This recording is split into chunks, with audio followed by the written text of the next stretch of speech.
Did you know that it's cheaper to take your family to Europe for spring break than it is to actually take your family anywhere in the US for spring break? Fuse, are you kidding me? No, I'm not kidding. Let's talk about it.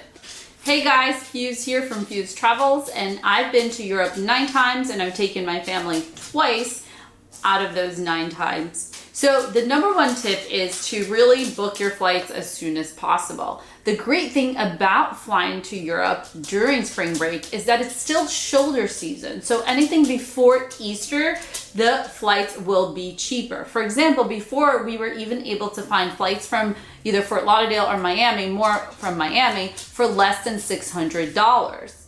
Now, you do want to keep in mind when searching for flights, the luggage, because you are traveling with more family members. So let's talk about first, how can you save money with your ticket? First, the airports are going to matter. As I said, I have 2 airports near me, Fort Lauderdale and Miami. Now with Miami, I have an added cost of the train ticket, which is $6 to go, $6 to come back, plus the Uber from here to the station.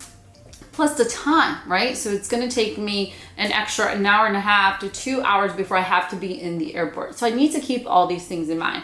But I evaluate, am I saving a lot more money by going through Miami and doing the whole train thing? Usually yes, because from Fort Lauderdale, you usually have connecting flights. So you have to evaluate, what is the closest airport? Am I willing to go to a different airport if needed?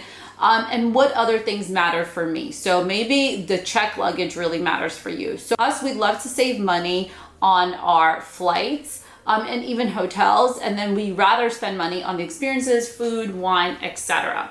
So one thing we do is we try to maximize our vacation time, because if you're taking your kids, that means spring break, it's a specific week and you don't have flexibility to change the week and get a cheaper flight. So it's that week. So we've gone from a Friday to the next Sunday and even Monday, where they like missed 1 day of school in one of the trips. We went for 10 days. Why 10 days? Because you end up losing 2 days of travel. So really that becomes 8 days. And the last day is a shortened day anyway, because you usually have to sleep early for your early flight the next day. When it comes to booking the tickets, one hack I do, and I'm going to show you here in the computer how you do this, is first I go to flights.google.com and I look at the average flight.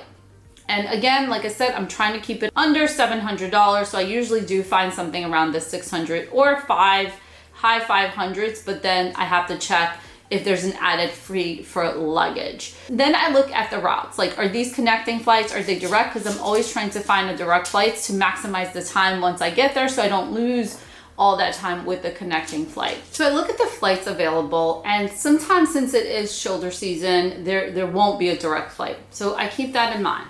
The next thing I do is I hop over to Expedia.com and I'm going to look at a bundle deal, but I'm only going to book a couple of nights hotel. So let's say we're doing Rome and Florence like we did for our first trip. I know how many nights we were going to spend in Rome, which was 3 or 4. And so what I'll do is I'll go to the bundle packages, but then on the phone you don't see this, but on desktop you see the option to only for a few nights. So then I go click on a few nights. What this is gonna do is it's going to show me deals. So what am I looking for here? Many times the price of that deal is almost the same price as my flight. But more importantly, I'm looking at flight routes, because sometimes there's better flight routes with those deals. And you know, this doesn't always work. That's why I like to compare and see what is the best option. So let's say the best option is booking the flight only, then you do that. Another thing to keep in mind, if you go through Expedia or some other sites, and if you do bundle packages, they do allow you to finance it with Affirm and Klarna, I think, or another one. But remember, you're gonna pay about almost 30% interest. So you wanna keep that in mind. You don't wanna do that for too long if you decide to finance it that way. So that's how I find the best flights for flying to Europe every time I go.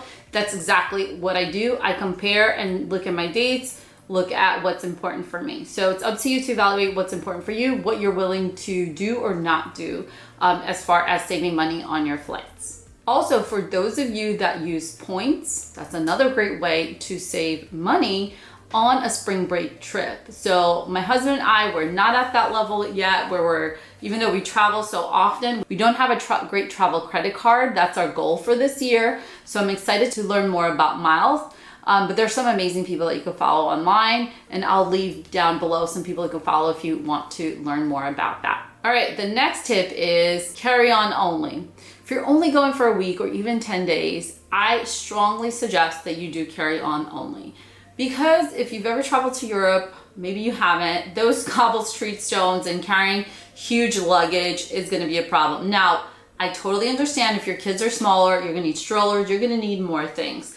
But if your kids are a bit older and you're able to do your personal bag, like a great personal bag, and your carry-on only, you're just gonna really save money and save some stress and hassle. Now, sometimes what we've done is if we see that there's things we wanna buy there to bring back, we brought a bag and then we end up checking one of our carry-ons and stuffing it.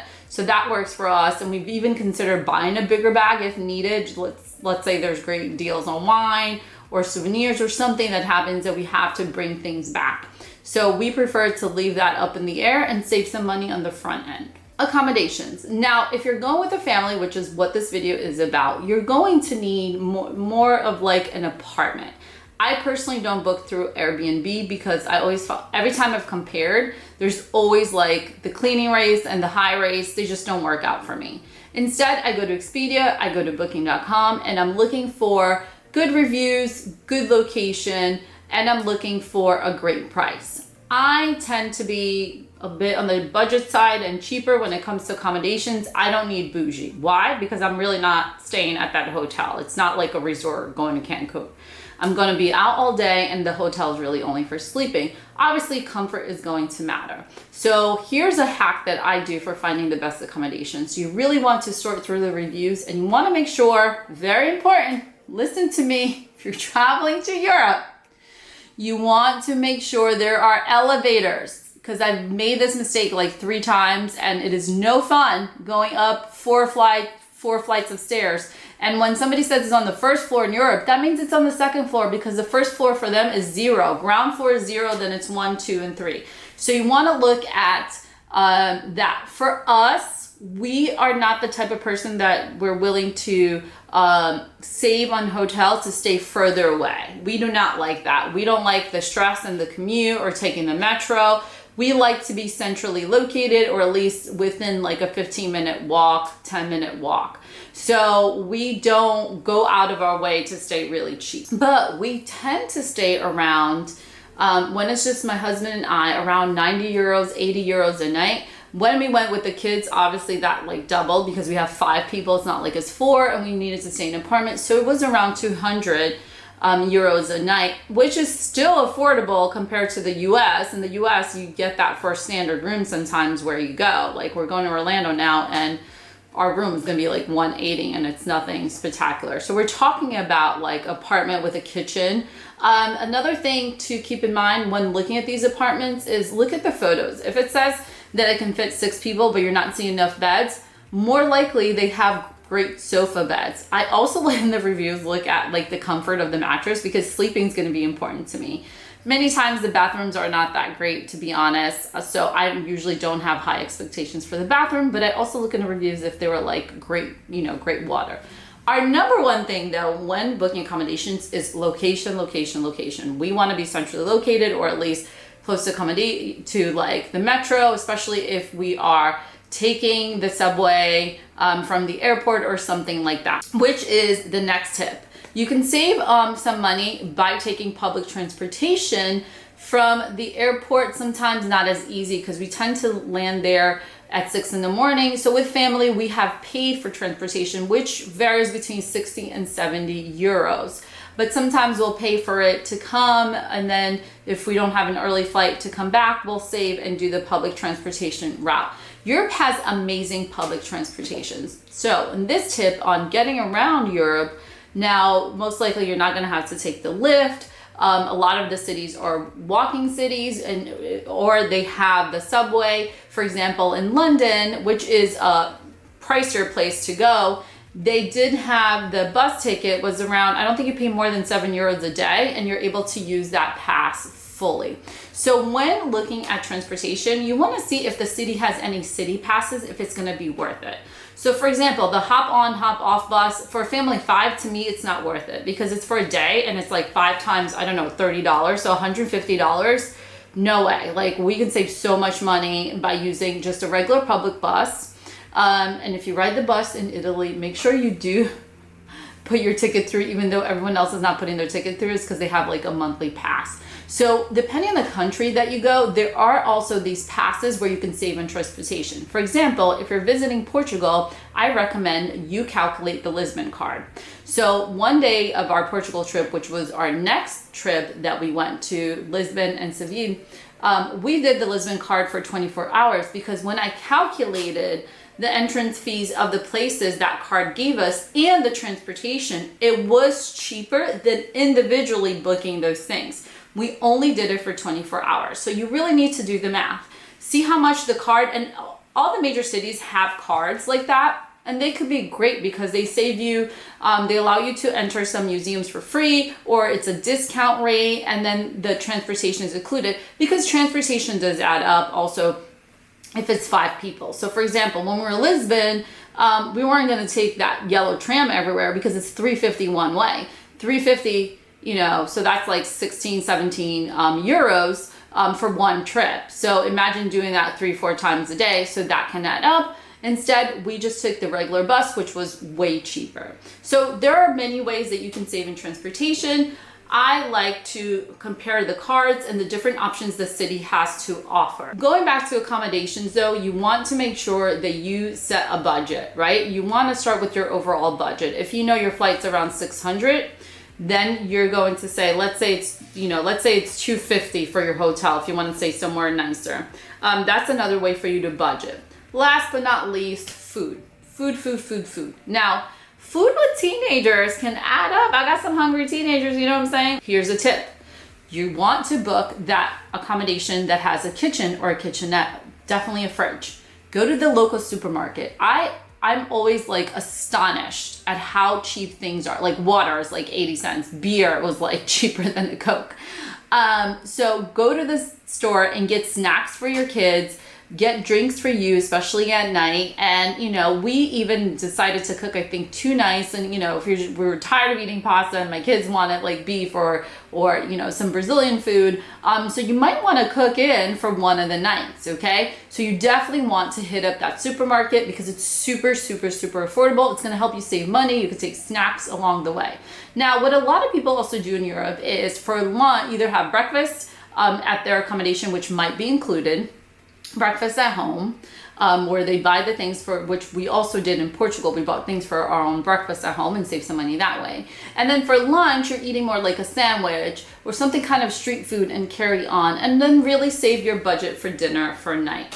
Now, when we did go to Italy, we ended up spending over budget because we had budgeted around $300 a day for food, but we did end up spending more, like $400. Keep in mind, we do drink wine, my husband and I, and my stepdaughter was already of drinking age. She did have some Aperol spritz. So in our other trip, I don't remember, but it was probably between $300 and $400 as well. This is gonna vary if you like Michelin star restaurants or if you know, like steakhouses, or if you're more on the bougie side. This is us where I say we're mid-budget because we're not staying in hostels. We're also not doing those big bus tours. So for food, those are my main tips. And then you want to book everything ahead of time. Please guys, book everything ahead of time. As far as restaurants as well, the Fork is a great app. If you are want to book over in Europe, that's the one that I use. And many times these people have WhatsApp as well, and that's how they prefer. That's another great app for you to have, which I should do a video just about apps. Let me know if you want a video just about the best apps for when traveling to Europe. So we covered the big things: flights, accommodations, food.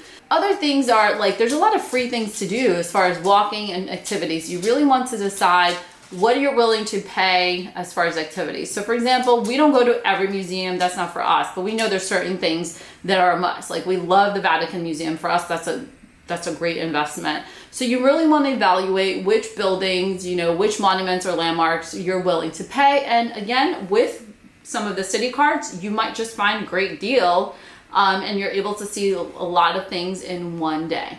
So like I said, traveling to Europe can be cheaper than traveling with my family of 5. So if I were to take my family of 5 to California, the flights would be probably the same, the hotels would be more, the food would be more. So I've compared to California to Los Angeles. And for example, somebody told me they were trying to come from spring break from Atlanta to Florida, and the ticket was $1,000, which is ridiculous. So prices get so jacked up during spring break in the US. That's why I recommend Europe, and I think it's totally doable. So if you have any questions about taking your family to Europe for the first time, or traveling to Italy, Spain, Portugal, Greece, those are kind of my favorites at this time, please leave a comment below. Make sure you're subscribing and let me know what video you want to see next. Thanks so much and have a great time.